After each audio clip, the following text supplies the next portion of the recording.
Welcome friends on my YouTube channel. Friends, आज अपन बात करने वाले हैं रीट लेवल फर्स्ट में जो रेशे हैं उनके ऊपर। कल वाला जो वीडियो था उसमें हम जो प्राकृतिक रेशे थे उन पर हमने बात की थी। आज अपन बात करेंगे कृत्रिम रेशों पर, है ना। कृत्रिम रेशे, तो कृत्रिम रेशों में अगर हम बात करें तो ऐसा आता है, एक क्वेश्चन आता है कि मानव निर्मित रेशों में जो सर्वप्रथम निर्मित किया गया वो रेशा कौन है। तो मानव निर्मित रेशों में सबसे पहले जो रेशा अस्तित्व में आया था वो रेयॉन होता है, रेयॉन। ठीक है, मानव निर्मित रेशों में जो सबसे पहले अस्तित्व में आया वो रेयॉन आया। रेयॉन को 1884 में एक व्यक्ति चार डोनेट नामक व्यक्ति ने, ठीक है, इस रेयॉन को खोजा था, इस रेयॉन का निर्माण किया था। अब रेयॉन जो होता है, रेयॉन क्या होता है, स्पन से बनाया होता है।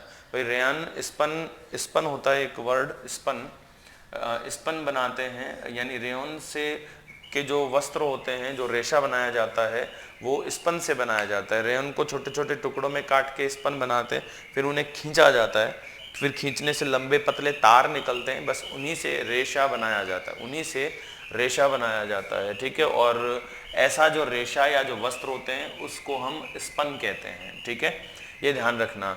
अब जो रेयान होते हैं या जितने भी कृत्रिम रेशे होते हैं वो सभी के सभी जादुई रेशे कहलाते हैं, वो सभी जादुई रेशे कहलाते हैं। जादुई रेशे कहने का जो कारण है उनका एक सिंपल सा कारण है कि वो एवरग्रीन होते हैं, आपके कभी भी खराब नहीं होंगे, कभी कीड़ा नहीं लगेगा, कभी उनमें फफूंद नहीं लगेगी। आज ये तीसरी बार है जो मेरा मार्कर गिरा है, पता नहीं क्या है, आज मूड नहीं है, मार्कर का मूड नहीं है कि मेरा मूड नहीं है, पता नहीं। ठीक है, अब हम बात कर रहे थे, किधर थे यार हम, यहाँ थे ना, स्पन पे, स्पन का निर्माण हो गया था। मैं बात कर रहा था इन कृत्रिम रेशों की।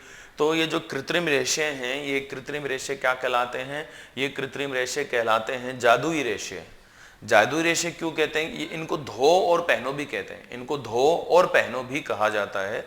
इसका एक सिंपल सा रीजन होता है धो और पहनो कहने का, कि ये जो रेशे होते हैं ये वास्तव में ऐसे रेशे हैं, ये रेशे वास्तव में ऐसे हैं जिन्हें फफूंद नहीं लगती है, जो कभी जिनमें कीड़ा नहीं लगता है, जो कभी खराब नहीं होते, जिनको प्रेस नहीं करना होता है, ये एवरग्रीन होते हैं, आप धोएं और पहने। जादुई रेशा है ये जल्दी सूख जाते हैं। बट इनकी एक कमजोरी भी है, ये कमजोरी ये है कि ये किसी भी ऋतु में नहीं पहने जा सकते हैं। मतलब जो कृत्रिम रेशे हैं वो शीत ऋतु के लिए ज़्यादा उपयुक्त हैं, ग्रीष्म ऋतु में ये नहीं पहने जा सकते, ग्रीष्म ऋतु में ये नहीं पहने जा सकते हैं, ये आपको ध्यान में रखना है। ठीक है, ओके। तो रेयॉन की हम बात कर चुके हैं कि ये जो चारडोनेट है इन्होंने इसको खोजा था 1884 में, चारडोनेट ने इसे खोजा और ये प्रथम कृत्रिम रेशा माना जाता है, ये ध्यान रखना आप, है ना। ये क्वेश्चन है आपका, प्रथम कृत्रिम रेशा ये कौन है, तो ये हो गया हमारा रेयॉन। ओके, रेयॉन के बाद अन्य जो रेशे हैं हम उनकी बात करते हैं। रेयॉन के बाद हम बात करते हैं नायलॉन।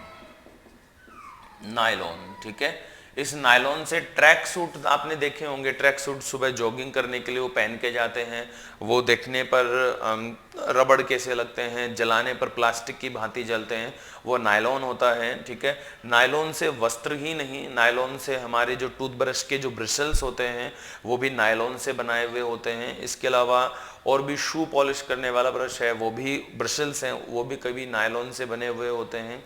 इसके अलावा कंघा जानते हो, कॉम्ब, कंघा करने वाला, मेरे तो अभी फिलहाल बाल ही नहीं है, ठीक है, मैं आपको कंघा करके दिखा रहा हूँ। बट जो नायलॉन है वो नायलॉन से बना होता है, कंघी के जो दांत होते हैं ना वो भी नायलॉन से बना लिए जाते हैं, और भी बहुत सारी चीज़ें हैं जो नायलॉन से बनती हैं। अब नायलॉन की जो खोज हुई थी वो 1938 में डॉक्टर कैरोथर्स ने 1938 में नायलॉन की खोज की थी। इसके बाद 1954 में यूएसए का एक ब्रांड है एनका कॉरपोरेशन, कंपनी थी एनका कॉरपोरेशन। इस एनका कॉरपोरेशन के द्वारा 1954 में अमेरिका में बड़े स्तर पर, बड़े पैमाने पर नायलॉन का निर्माण किया गया था। अब नायलॉन में मुख्य जो घटक हैं वो कई बार पूछ लिए जाते हैं कि नायलॉन में मुख्य घटक कौन है, तो हाइड्रोजन होता है, ऑक्सीजन होता है, नाइट्रोजन होता है और कार्बन। हाइड्रोजन, ऑक्सीजन, नाइट्रोजन और कार्बन हमारे नायलॉन के मुख्य घटक होते हैं। ठीक है, ये ध्यान रखना है। तो हमने दो रेशों को जाना, रेयॉन को जाना, नायलॉन को जाना। हम तीसरे रेशे की बात करते हैं। हमारा जो तीसरा रेशा होता है उसको हम कृत्रिम रेशों को पढ़ रहे हैं हम, ध्यान रखना। तो टेरिलीन अथवा डेकेरोन,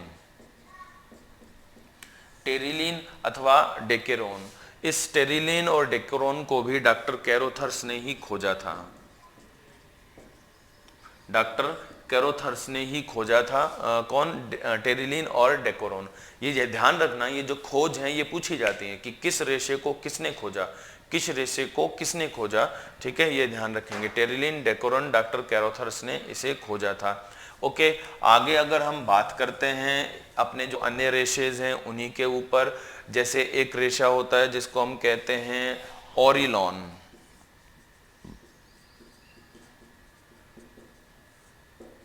ओरिलॉन, ओरिलॉन जो है ये ओरिलॉन खोजा गया था 1938 में। ठीक है, ओरिलॉन 1938 में खोजा गया था, ये आपको ध्यान में रखना है। ओके, एक होता है पॉलिएस्टर। पॉलिएस्टर आपने सुना होगा, पॉलिएस्टर। ठीक है, ये पॉलिएस्टर भी सम्मिलित कहलाता है। तो ये जो एस्टर होता है, एस्टर का बहुलक होता है, उससे हम रेशे बनाते हैं और फिर वस्त्र बना लेते हैं, तो पॉलिएस्टर।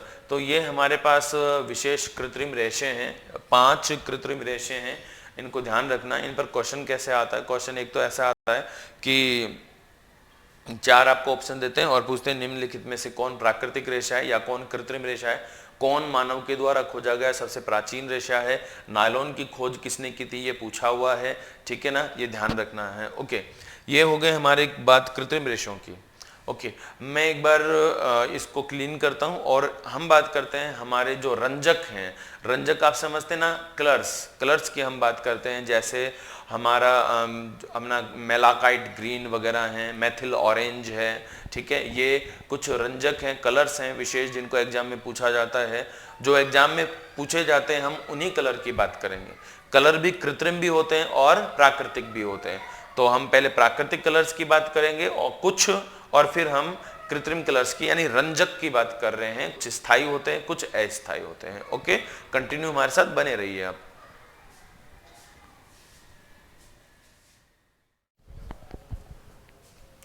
हम बात करने वाले हैं अभी रंजकों की। रंजक, रंजक सामान्यतः कार्बनिक यौगिक होते हैं, कार्बनिक यौगिक होते हैं। ठीक है, और रंजक की अगर हम बात करते हैं तो रंजक सामान्यतः 2 प्रकार के होते हैं, प्राकृतिक, कृत्रिम। ठीक है, प्राकृतिक रंजकों में आता है इंडिगो। इंडिगो मीन्स नील। ठीक है, नील। इसके अलावा मेहंदी, मेहंदी। ठीक है, इंडिगो है, नील है, मेहंदी है। ठीक है, इसके अलावा जैसे पुदीने की पत्तियां, पुदीना, हल्दी। ठीक है, ढाक के फूल, ढाक, ढाक हम प्लाश को कहते हैं, प्लाश, ढाक या प्लाश के फूल, ये सामान्य प्राकृतिक रंजक हैं जो हम सदियों से काम में लेते आए हैं। कृत्रिम जो रंजक होते हैं उनमें malachite, malachite green, methyl orange, methyl orange, alizarin red, alizarin red. ठीक है ना, बस ये सामान्य हमारे पास रंजक हैं। सामान्य इन्हीं पर क्वेश्चन एग्जाम में आए हुए हैं, बाकी तो फिर लाइन लगी हुई है, वो हमें नहीं याद रखने हैं। जो हमारे एग्जाम रिलेवेंट हैं उन्हीं को हमें याद रखना है। ओके फ्रेंड्स, ये हमारे जो रंजक हैं, वस्त्रों के जो विभिन्न प्रकार के रेशे और रंजक हैं वो हमारे कंप्लीट हो जाते हैं। इसके बाद हम रीट लेवल फर्स्ट में पढ़ने वाले हैं विभिन्न प्रकार के वस्त्र। ठीक है, वस्त्र का मतलब ड्रेसेस पढ़ेंगे हम, है ना, ड्रेसेस, परिधान पढ़ेंगे। विभिन्न राज्यों के विभिन्न प्रकार की जो ड्रेसेस हैं उनकी हम बात करेंगे। फ्रेंड्स, कंटिन्यू हमारे साथ बने रहने के लिए थैंक यू। जय हिंद।